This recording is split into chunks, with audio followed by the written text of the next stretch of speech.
অনেকটা ফাঁকা মাঠ। সেই মাঠ পেরিয়ে একটা কালী মন্দির আছে। লোকে বলে ওটা প্রায় 200 বছরের পুরনো মন্দির। সেই মন্দিরের পাশ দিয়ে একটা চওড়া খাল কাটা রয়েছে। খালটায় সবসময় জল থাকে, আর সে জলের আবার গতিও আছে।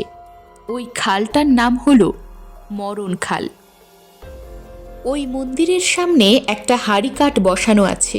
ওখানে আগে নাকি নরবলি দেওয়া হতো। আর ওই মাঠটা তখন ছিল জঙ্গলে ভরা।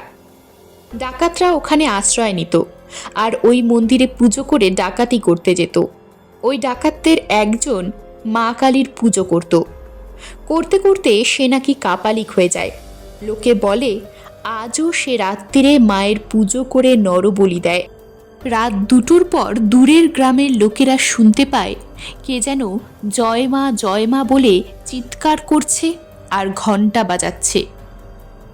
এই ঘটনার সত্যতা যাচাই করতেই সায়ন আর মৈনাক নামে 2 বন্ধু সেখানে গিয়ে উপস্থিত হয়।